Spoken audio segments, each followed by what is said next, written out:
Hi, I'm Brownfield Ag News anchor reporter Brent Barnett, and this is the Future of Ag Equipment Financing, a roundtable discussion on emerging trends and best practices. The program is sponsored by TractorZoom, and we have a great panel lined up today that's going to take a look at the state of ag equipment financing and the need for innovation.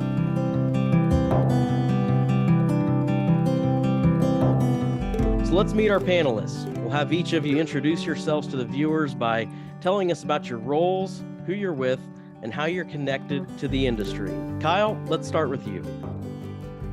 Yeah, thanks, Brent. Good to be on here. My name is Kyle McMahon. I'm the founder and CEO of TractorZoom. We help people in agriculture find value and then obtain financing online.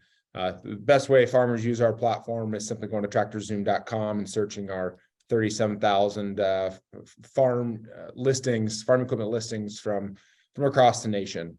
And the reason we're here today is we continue to recognize trends in the market of how farmers want to continue doing business. And the trend continues to go more digital. So excited for our discussion today. Niall, would you like to go next? So my name is Niall Hohey. I have set up Graze, which is a specialist business in agri-fintech. In 2015, I went within the space of 3 months working within a bank in London, working on an interest rate project to actually then go into work within an agri-business. And there were two snags with that agri-business. Number one, it was actually running through financial difficulties. And number two, it was in Southern Africa.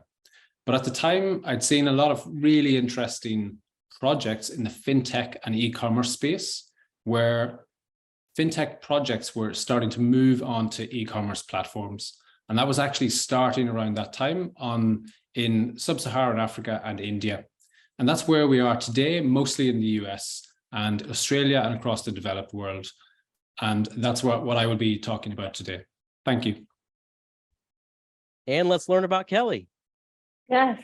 Hello, my name is Kelly Miller, and I am representing Compeer Financial, and I lead our ag tech financing group, which really focuses on how Compeer shows up digitally in the marketplace. And we're part of the farm credit system. Compeer Financial is in Minnesota, Wisconsin, and Illinois, 144 counties. And with our digital reach, we are now able to go far outside our 144 counties to serve farmers in the way that they want to be served. Well, thank you each for being here. Looking forward to the discussion today. And we are here to talk about, as we mentioned, the challenges in ag equipment financing and why it's time to embrace innovation. Kyle, let's start with you. What pain points are farmers experiencing today, and what challenges are financial institutions facing? Yeah, I think that's a good question. So when we sit back and look at when we started TractorZoom back in 2017, only about half of farmers were searching for equipment online. Today, that's 95% of farmers are searching for equipment online. They continue to want to do more business online. And I think from I've always said ag has always been 5 years behind kind of the tech adoption curve. But I think since COVID, that's started to really transform and accelerate. Farmers were forced to leverage digital products and technology. And I think because of COVID, that adoption has grown much more quickly. And now we're starting to see other parts of agriculture want to operate more digitally. And when we sit back and look at some of the challenges that we see from equipment shopping online and getting deals done is you can find equipment online, but then if you want any other service that goes along with that purchase decision, a lot of that is still offline. But then we continue to hear from the market, whether they be dealers or auction companies that we work with, that their users are more commonly now used to buying sight unseen. So they're doing deals across the United States already. And they're finding that technology and data can help them make those more informed decisions and really putting trust into the seller that they're buying that piece from. And so we started to recognize that trend a couple of years ago. And now we're starting to really look at how can we facilitate those transactions, creating the best user experience possible for farmers and other stakeholders in ag as they look at that purchase process. And that really starts with financing. And Kelly, do you want to add in on this as well? Yes, absolutely. So I would say around that same time that Kyle was talking about, that 2017, 2018 is when we really started noticing things were happening outside of, at the farmhouse or at the machine shed or at the auctions or in our offices. People and our clients were making buying decisions online. And really the reality is we did an excellent job here at Compeer, and I think in the farm credit system as a whole, of showing up where our farmers needed us. And really an area that needed us more is the digital side. And so really here is we want to still allow clients to choose wherever they want to do business, inclusive of digitally. And so that's our goal here, is if they're making buying decisions on tractorzoom.com or wherever else they're choosing to do business, we want to show up there digitally. We still want to show up from a expertise in financing and expertise on their farms. But if they're doing this on their own time, we want to make it easy for them and a dependable source of capital. So that was really the pain point, that we wanted to show up for them, just like we've been showing up for 100 other years. And Niall, how about you? What challenges were you seeing, and what innovation could mean in the space? I think the examples actually are really interesting. So on one hand, you have TractorZoom, who really embraced the digital offline to online servicing, and then Compeer embracing that on the financial side. And I think one really interesting example from outside ag finance is just to look at Uber, for example. They became the absolute experts in taxis. And if you wanted to build a financial product for taxis, every bank on the planet probably has a financial product for taxis. But Uber, they had the insight, they had data, and they could look at that online and offline transition, and they could actually dedicate the time and build something specific. And I think that's why the TractorZoom combination and financial providers like Compeer, when they come together, it becomes really, really interesting. Now, Kyle, is the antiquated nature of the industry impacting a farmer's ability to secure financing or get the best rates? When we sit back and look at antiquated opportunities, yeah, it might have been antiquated, but maybe it's a little selfish. People like TractorZoom or like Compeer, we're really trying to meet that customer where they want to continue to do business.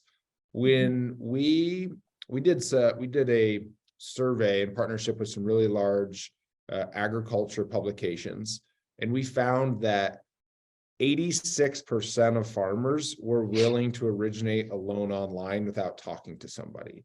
Yet less than 1% of loans are actually originated online, right? So massive disconnect. And so our team is really forced with the challenges of, okay, how do we meet that stopgap, and what are other partners that we can leverage to start to create that digital transaction a little bit easier? And I think that the antiquated nature of it will continue to come into today's technology times, and it'll just continue to be adopted long term. Mm-hmm. Yeah, what I would add to that, Kyle, is what we've noticed as we have made a lot of our loan types available online is, while a good portion of the application is handled online and the decisions are made online, we have, where we're able to show our expertise, is having our lending specialists and our financial specialists reach out to those clients and help them kind of with what's next. So understand with, okay, is that the right term for that machinery that you're buying? Is that the right term for, the operating loans, whatever it might be? And there's some sense of relief from the farmer as well. Like, they're happy to do that, but they also want to have just a little bit of, I would say, conversation and relationships. Although it looks different than it did even a couple of years ago, they still want to have that kind of reassurance that they're making the right decision and this is going to be the best for them. So we have noticed that while a lot of it is digital, they also like to kind of add a little bit more kind of a personal touch too. And that's where the magic, I think, has happened, and kind of a surprise on our side even. Now, Kelly, do you think that the next generation of farmers will look to maintain existing relationships that their parents had with suppliers? Mm-hmm. This one's interesting. So what we're seeing as a whole is clients still want to do business with locally, but they want to do it on their own time and online. And so they're still happy to do business and want to do business with somebody that is local, but they also want to do it on their own time and kind of in their own space, if you will. And so it's a little bit of both. I do think there's opportunities to be able to go outside of doing business locally, but where that we have seen the most success is where that you match the kind of continuing to do business locally or have that relationship while doing it online. And I know Kyle pointed out earlier that people are willing to do transactions across the United States without kind of sight unseen, and it's the magic of data behind that. So you see both, right? You see both where they might want to do that, but I know that there's a significantly low inventory of things to run their farm, right? The machinery that they need and the equipment that they have to do to make sure that their farm is successful ongoing. So I see the most success kind of from the local standpoint, but I also am seeing this big opportunity with the data that can provide to make really smart decisions. You know what I sit back and look at, we have people ask us all of the time when they're buying farm machinery, is the next generation going to be brand loyal? If their dad and grandpa drove John Deere, is the next generation going to be, loyal Deere owners? And I was talking to a really large John Deere store and the used equipment manager there, and he had a really good perspective as well. Is they'll be brand loyal as long as they're treated right, but every generation wants to be treated a little bit differently. And so if you can make that shopping experience very easy, regardless of having to change brands, whether you're going to go drive a red tractor, a green tractor, or a yellow one, it's really about that user experience. And if you can match that with the next generation, what their expectations are, I think that's where we see the big challenge and big change in the industry, at least from the equipment side. So Niall, are we seeing some similarities around the globe? Yeah, absolutely. And especially in equipment, because you can standardize what you're looking at. You can standardize the process. And I spoke to an equipment finance provider in the UK, and they have actually started to do a similar process, not for ag equipment specifically, but just equipment across all types of sectors. And what they've noticed is that there is that trickle of hesitancy, but then eventually it starts to become a flow.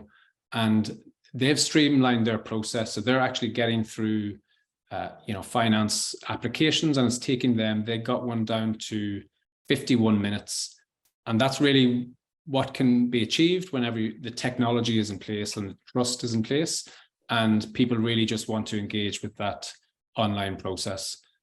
So yeah, I think absolutely it's something that is happening everywhere, but the US is really unique because you get it on a completely different scale and also very value chain specific, and that makes it very, very interesting. And Niall, looking specifically at the ag sector, why is the ag sector ripe for innovation in finance technology? Can you help us out there? I think there's one word, and it's just data. There's probably a perception that it's as a sector, maybe it's a little behind, and I think maybe it is in terms of adoption of the latest and the fastest tools. But actually, if you think about data, it's what drives every single decision, and probably has done for the last 100 or 150 years, and people really buy into that, and that's what they want. In terms of when you start to look at agri-finance and what that means, and what the advances are and what they will be. When you look at agri-tech, the amount of data that's involved and can actually be available to producers and everyone else in the value chain if and when they want it, it really starts to move the needle on what's available and what's possible. And I think, especially when you start to look at the change in generations, I think that will shift. That data from the agri-tech side will start to blend beautifully with the financial services side, and will be the organizations, especially on the finance side, that get that they will be the winners in 5, 10, and 15 years time. Yeah, Kyle, would you like to add in here what you're seeing as far as finance technology in the ag industry and whether it should maybe mimic other sectors? Yeah, I always think it's fun to take an analogy and look at what other sectors are doing. So when we look at farm machinery, the traditional buying and selling process of equipment, it's just asset-based driven, and you have a lot of the same key stakeholders as you do real estate and automotive. So, if we compare Tractor Zoom to, let's say, the auto industry, look at Auto Trader, Kelley Blue Book, those have been in the market for a really long time, and they go back to what Niall was talking about. It's all about data. So how can you provide the best user experience for that customer who's shopping using that data? And then they start to have integrated solutions. What's really interesting is if you look at the real estate side, you have, Zillow. I think everybody knows Zillow when they're home shopping, right? And then they come up with this estimate. They start to use data to improve that experience. You start to fall in love with that experience, and you start to build trust with that partner because they're providing you more intel than anybody else in the market. But I think when you go a little bit further, and I don't know if anybody on the panel's ever heard of House Canary, right? So it's like a total another step, and they're leveraging data for user experience. They're totally automating the home valuation process, and they sit back and say they're so much better than the Zestimate for Zillow, and they actually give a data point around how accurate that they think they are. So it's really neat to sit back and look at that now you actually are bringing data to the table saying why you're so accurate. And when we sit back and look at, agriculture, I think ag continues to need that, confidence boost behind the data, right? How can you help somebody make a decision, but then make sure that is the right decision and you can prove to them why. Niall, any other sectors that you think the agriculture should be keeping an eye on? I think very simply, I actually love e-commerce because it's a real blend of physical logistics, inventory, moving goods, buyers and sellers, and also then the digital overlap of how that works. And there's a company called Shopify, and they provide digital tools just for people who want to set up an e-commerce store, just an online store and sell something. And what they realized very quickly was that they had lots of people who were selling really, really popular products. And then they would sort of stand back and there was no activity. And when they started to look into this, they found out that those merchants who were on their platform, they actually didn't have the capital to buy more inventory. But even though Shopify knew that there was a lot of demand and that they could sell it. So what they did, and I believe them when they say this, by the way, what they did, they started to arrange finance for those customers just so they could become better merchants. And that's a really good example of what Kyle alluded to, of meeting the customers where they are and solving a pain point that maybe not is the first pain point that you come across, but it's so key to actually doing the job that you want to do. And I think that one is a really good example of something outside ag. It's physical, it's digital, and it involves a lot of moving goods between buyers and sellers. Thanks. And Niall, expanding on that just another step further, what hurdles are standing in the way for agriculture?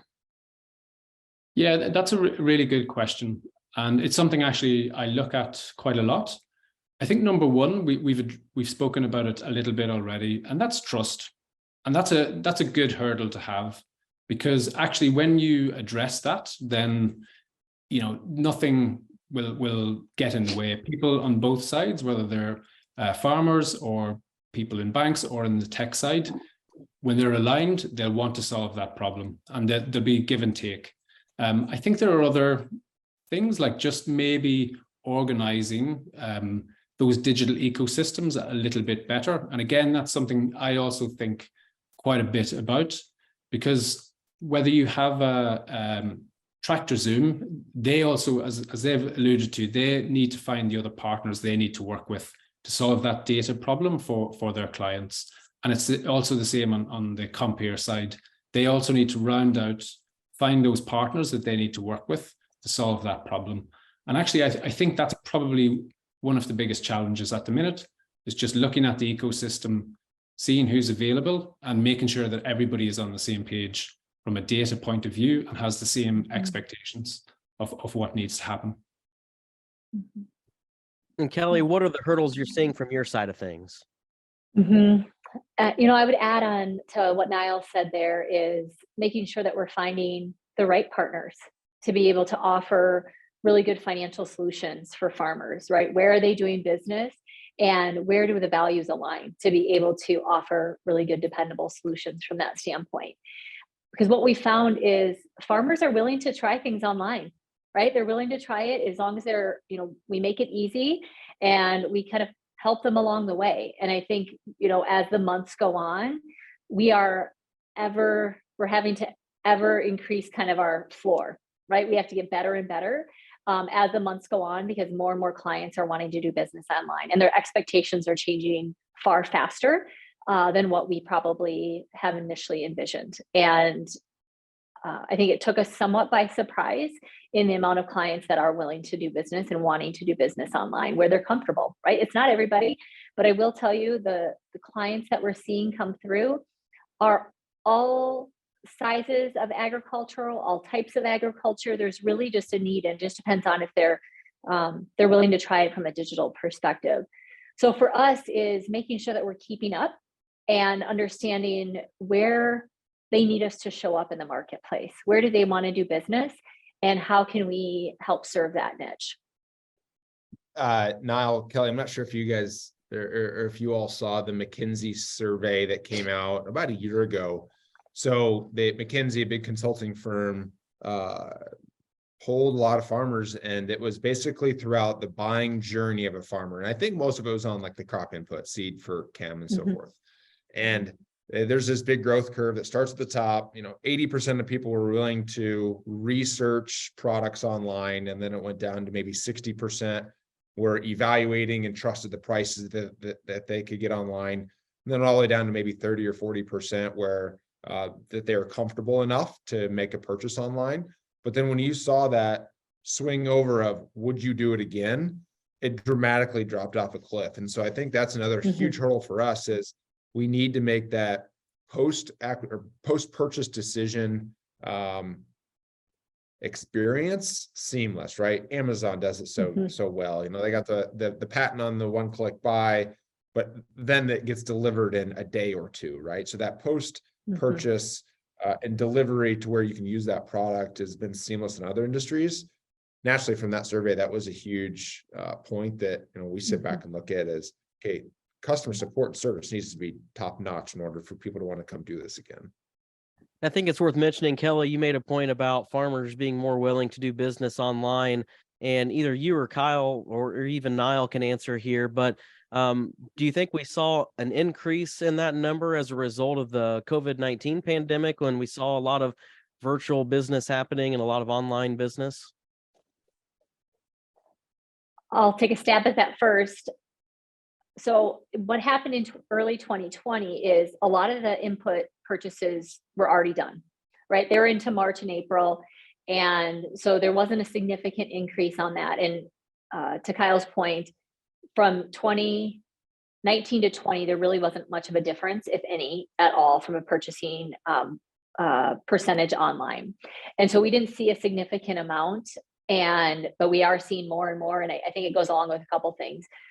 How clients and how easy we make it happen, how easy they can make those decisions online and confidently make those decisions. And so I do think there was maybe some sway and more interest potentially in it, but there was we didn't see a drastic increase on our side that I would make of note.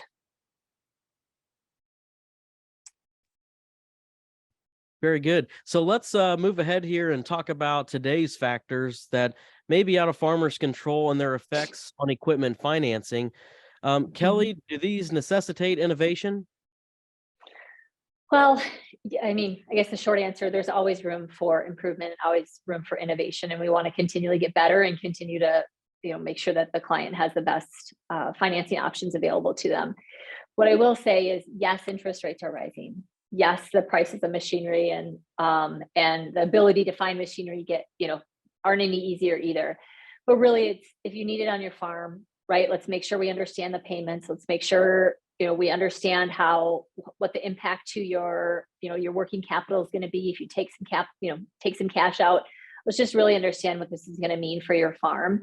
And so that's going to be important. And I know at Compeer.com, we have a lot of those tools that you can run those scenarios to be able to utilize that. And so absolutely, there is reasons to innovate around this, but at the end of the day, farmers in many cases need newer equipment to get, maybe some new acres that they have, or just to upgrade what they currently have to keep up. So my biggest thing on that is just, yes, there's room for innovation, and we're going to continue to listen to our clients and our partners, and just have a really good breadth of products to be able to offer them out in the marketplace. Kyle, how is the supply of new equipment impacting ag equipment financing? Well, the supply is still very short, as most farmers would know if they drive past the dealer a lot. There's not a lot of equipment for sale. It's down about 45% over the last 2 years from pre-COVID, pre-supply chain issues. OEMs just haven't been able to turn the spigot on and deliver what the market demands.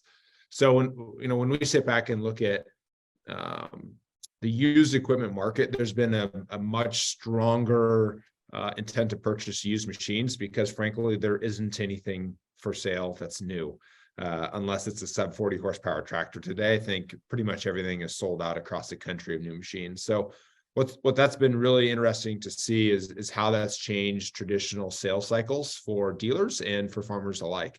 Some farmers used to just trading every 3 years, right? And so if you were to place a tractor order today, you may not get that for 9 to 20 months, some really long lead time like that.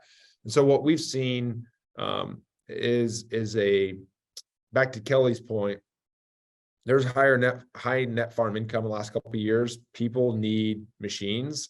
Higher farm income for a farmer leads them historically to always want to adopt more innovation, right? They have a little extra cash flow. Let's go push the envelope in buying better equipment.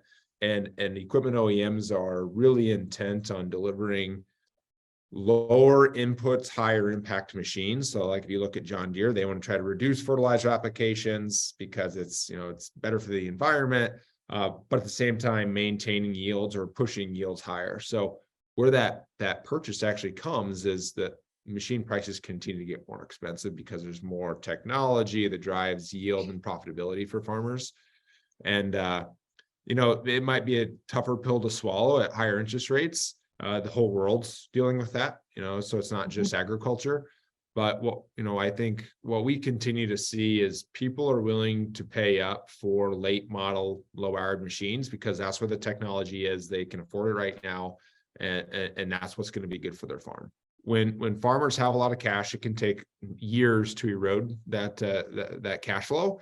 And so people will continue making purchase decisions on equipment and land and innovation over the next couple of years. I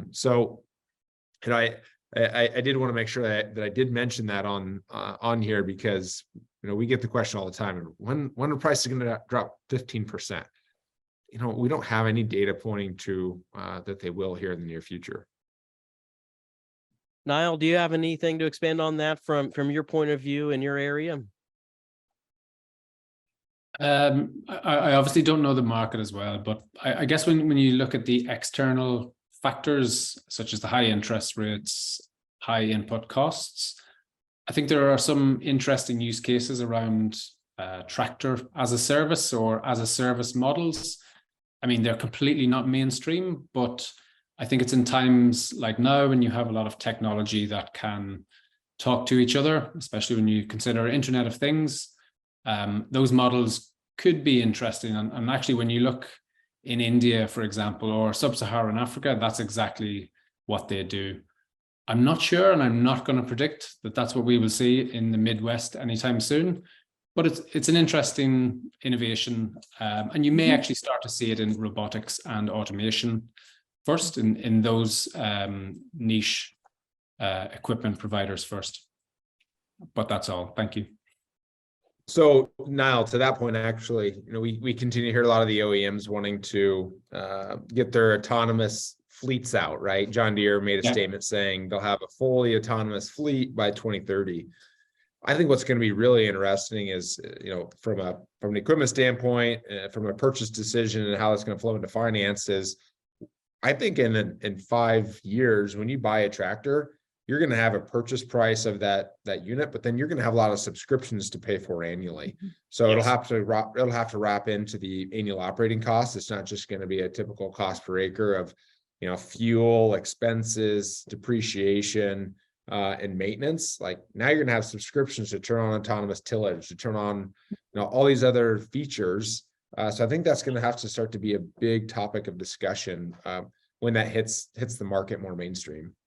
Yeah, I agree. And insurance, for example, like pay by mile, that's already happening in, the car industry. And I think things like that, I think could be fascinating when you start to look at how that could be applied, or some of those large equipment manufacturers really start to play with that.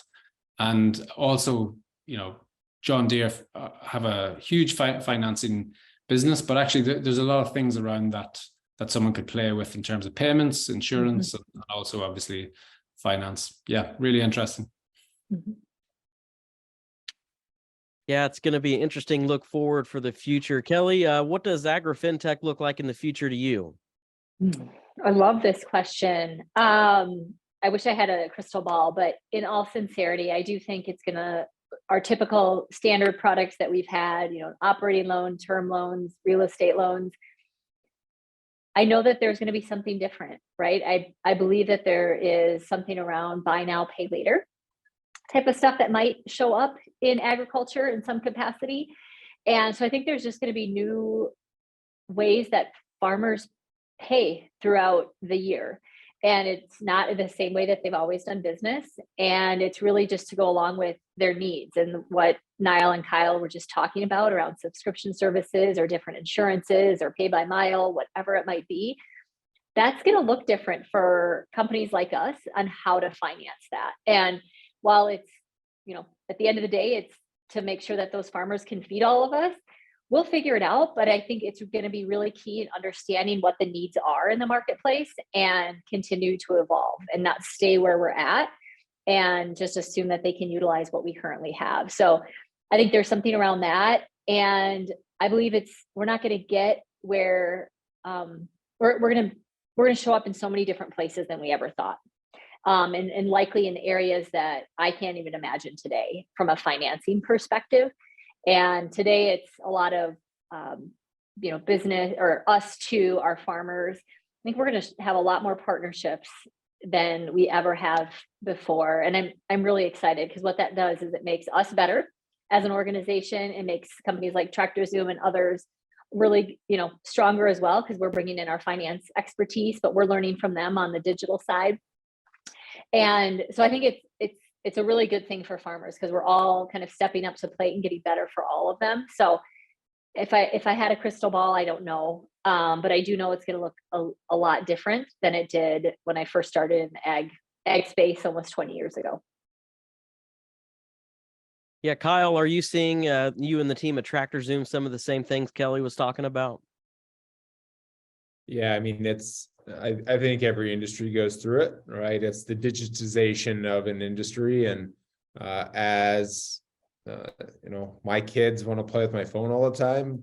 Like, I wasn't all that excited to play with my parents' car phone when I was a kid, right? So I think like just that adoption of technology is going to be widely accepted and just used. It'll be the standard. And then we'll sit back and look at, how's AI really going to be applied to the industry? How's other technology going to change agriculture for the better? And, naturally, we're in row crop states in the Midwest, and it's all about fuel and fiber and feeding the world, right? But how do we sit back and look at, what is agriculture going to look like in 50 years? I don't know, but what I do know is that when we sit back and do as much customer discovery as we can, we want to be in the boots of our customers, really understanding the here and now. What are they doing, and how can we be here to support them? That way we can help them drive their business forward, right? We really think of our customers as partners. That way we can continue solving their challenges, helping them push forward.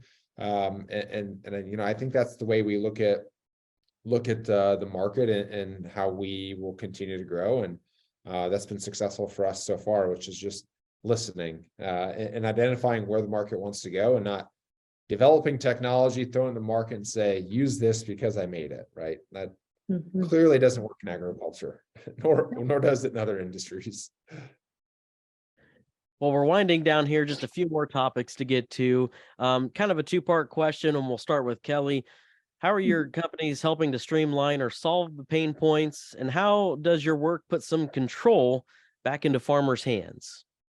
When we started our work with whatever digital was going to be, and it still is evolving here at Compeer, is really understanding what and where the clients wanted to do business. And for us, we're putting this back into the farmers' hands of, they can apply online. They can get a decision online. They can do these things on their own time at night, on the weekends. They can certainly still come back into our offices as well. But really from a digital perspective, it allows them to really kind of own that process and own it on their own time. And that was really key for us in knowing that our clients' time is valuable. And a lot of them have so many other things going on in life, just like the rest of us. And we want to make sure that we're doing that. The other key thing that we've really asked ourselves a lot of questions along the way is, how can we make this a better experience? What else can we automate for our clients' benefit, right? And making sure that it's a really great experience. And so for us, there's still a handful of pain points and a handful of processes that we wish we could streamline. So it's continuing to listen, the way Kyle just shared. We have to make sure that we're listening to our clients and our partners really well to continue to get better. But from our standpoint, from them being able to do this online on their own time is really just having them have it control from their side of the books. So I would say that's our biggest thing right now. And Niall, how about you? Thank you. I think part of my mission at Graze is really to join the dots. So I think there's one key word we've heard a lot today, and that's partnerships. And what we do is actually look at the various different ecosystems, digital ecosystems, find out who is on the data or the agri data side, and then also who is on the financial side, and how you join those dots. And so it's maybe no coincidence that I'm here with a financial services provider and an ag tech platform. It's exactly that. It's finding out who needs to speak to who, and how you develop those conversations. And it's about people, data, and then ultimately better products. Because if either TractorZoom or Compeer want to serve their farmers better, it's about actually coming with a suite of solutions that maybe not their own products, but it's leaning on someone else. And I think that's one of the key things that we do. Kyle, how about you? Yeah, we're trying to bring as many listings to farmers as quickly as possible, building mobile solutions, because farmers are on their phones when they're clicking the auto steer button all the time, right? And so we're bringing a streamlined approach where farmers can compare dealer listings and auction listings side by side at the same time, right? And providing that enhanced shopping experience. And then taking it furthermore, giving them market data, giving stakeholders in ag, even equipment dealers and financial institutions, giving them real-time market data to make the best decisions possible. I live by a core value myself, which is use data to drive decision-making, and that'll make you successful. And I think farmers do the same thing. So that's how we continue to bring that in. And back to Niall's point, trying to bring equipment finance online over the last year in partnership with financial providers, and really starting to streamline that entire searching, understanding what it's worth, and then ultimately originating finance all online very quickly. Very good. Lastly here, before we get to closing comments, for each of you, what are 2 tips that you would give to farmers who are buying equipment in the market this year? And we'll start off with Kyle here. Well, it's the market's changing so quickly, especially from a pricing standpoint and inventory. Number one, I'd always tell people, make sure you know your options. What are all the pieces in the market that you could buy, and then rank them and figure out what you should pay for them. Right? And we've actually developed a simple valuation system on tractorzoom.com. You can go to equipment lists and actually type in your fleet of equipment or something that you're looking to purchase. And we'll tell you what the average auction price and average dealer listing price is to start to deliver valuations back to the market. And so you can be a little bit more confident in that buying decision today. Kelly, you're up next. Yes.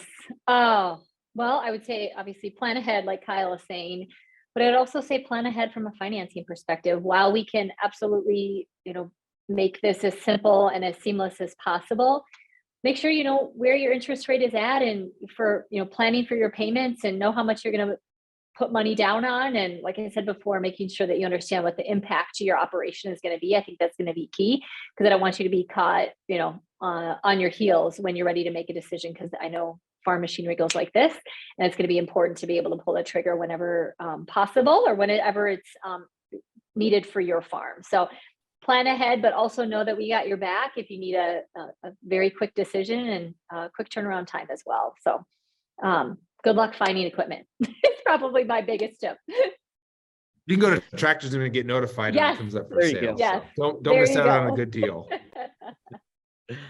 Oh, that's great. Niall, how about you? What are your 2 tips that you'd give farmers who are looking to buy equipment in the market this year? I think my 2 tips are: number 1, don't be afraid to innovate and try those new tools, exactly like TractorZoom. And number 2, which is also very important, if it doesn't work for you or something is not right about the experience, just give that feedback and let those organizations develop that product exactly how you want it. And make sure you use TractorZoom. Thank you. Very good. Let's do some closing comments as we end here today, and we'll just kind of go around the round table here. Niall, you're first up on my screen, so we'll just have you start, just kind of reflect on the round table today, and definitely want to let the listeners and viewers know about how they can connect with your companies as well. Awesome. Thank you, Brent. I think for me, the key thing for the future of agri-finance is a move to digital ecosystems. And TractorZoom is just a really good example of that. And I think actually that's where most of agricultural finance will go. So maybe rather than having it restricted to physical locations, it will actually become a digital location for a specific value chain. It could be dairy, it could be row crops, could be livestock. And I think that's how the future of agri-finance and agri-fintech will look. And you can absolutely check out, I think the most accessible way to find me is just on the website, which is just above my head. I write a newsletter, which I think is accessible, informative, and best of all, it's absolutely free. So go on and sign up, and also give any feedback or questions, and I'm happy to answer those. Thank you. Thanks a lot, Niall. Kyle, how about you? Yeah, it's pretty simple. If listeners want to tune into TractorZoom or get value out of what we do for the farm machinery market, go to tractorzoom.com, look at all the listings, understand what your piece is worth in today's market. Again, that might change in 2 months, so make sure you're on top of that. And certainly, if you're looking for farm equipment financing, you can apply online through tractorzoom.com/finance. Very good. And Kelly, how about you at Compeer? Yes. The whole thing about this for Compeer is really making sure that we have really good accessible options for you from a financing perspective. And so we want to make sure that it's easy to use and it's accessible to use 24/7. So please go to compeer.com, and we're happy to help you. And that's the best way to reach us. Well, we thank everybody, all 3 of you, for coming on the program today. And it was a great discussion, great roundtable, and hope that the viewers are able to take something away from it for their operations. Again, I'm Brownfield anchor reporter Brent Barnett, and you can always find more news at our website at brownfieldagnews.com. Thanks for tuning into our program, The Future of Ag Equipment Financing, a roundtable discussion on emerging trends and best practices.